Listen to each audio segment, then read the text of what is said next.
प्यारे दोस्तों, आइए सीखते हैं 2025 के दूसरी पाली में पूछे गए मैथ के 100वां ऑब्जेक्टिव को।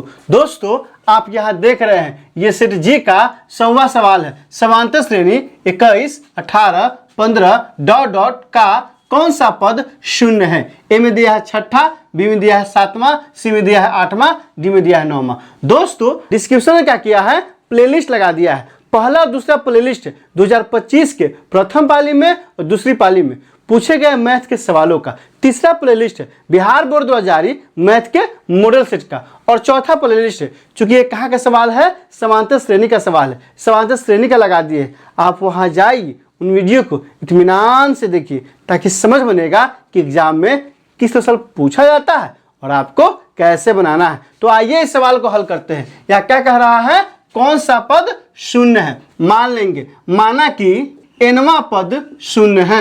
अब यहां से आइए, मान लिया है कि nवां पद क्या है, शून्य है। तो a का मान कितना हो जाएगा, तो प्रथम पद जो कितना है 21 है, तो यहाँ क्या हो जाएगा 21 हो जाएगा। d का मान क्या हो जाएगा दोस्तों, तो d का मान होता है t2 माइनस t1, तो बराबर t2 कितना है 18 है। 18 में से कितना घटेगा 21, कितना आ गया -3। मतलब d का मान कितना आ गया, तो d का मान आ गया है -3 आ गया है। और दोस्तों, किसका मान निकालना है, तो tn क्या कह रहा है, चूंकि कह रहा है कौन सा पद शून्य है, तो अंतिम पद कितना है 0 होगा। tn का मान क्या होगा 0 होगा। और निकालना क्या है, n का मान। तो फॉर्मूला होता है, बहुत ही मशहूर फॉर्मूला है। कौन सा फॉर्मूला है, tn बराबर a plus n minus 1 into D.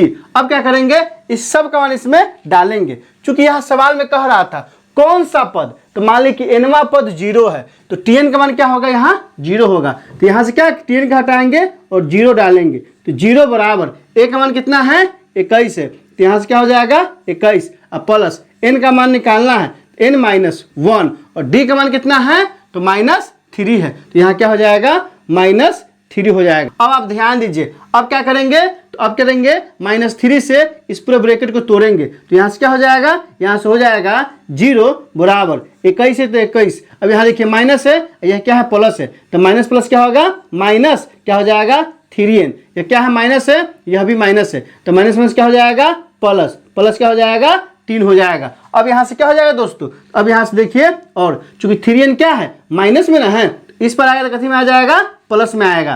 तो ये क्या हो जाएगा, यहाँ से 3n अब बराबर, अब यहाँ से क्या हो जाएगा दोस्तों, 21 प्लस में है 3 प्लस में है, तो 21 से 3 क्या हो जाएगा 24। तो यहाँ क्या हो जाएगा दोस्तों 24 हो जाएगा। हमको किसका मान निकालना है, तो n का मान निकालना है। तो आइए n का मान निकालते हैं। तो यहाँ से n बराबर क्या हो जाएगा 24, अब बटा में हो जाएगा 3, 3 8 24, यहाँ क्या हो जाएगा 8 हो जाएगा। तो n का मान क्या निकल गया 8, मतलब क्या हो जाएगा 8वां पद। अब यहाँ से क्या करेंगे दोस्तों, अगर यही सवाल 2 नंबर में रहता तो यहाँ लिख देंगे, क्या लिखते हैं, अतः इस एपी का 8वां पद शून्य है। अगर आप एग्जाम में बिल्कुल ऐसे बना देते हैं तो पूरा का पूरा नंबर आ जाएगा। आंसर क्या हो जाएगा दोस्तों, आया है 8वां पद। किस ऑप्शन में दिया है, ए में नहीं है, बी में नहीं है, ऑप्शन नंबर सी में है, तो 100 का क्या हो जाएगा, ऑप्शन नंबर सी हो जाएगा। दोस्तों, इसमें कहीं कोई दिक्कत है आप कमेंट करके हमें बता सकते हैं कि आपने सीख लिया, कमेंट करके बताइए, इंतजार रहेगा। वीडियो अच्छी लगी हो तो लाइक कीजिए, मेरे चैनल को सब्सक्राइब कीजिए,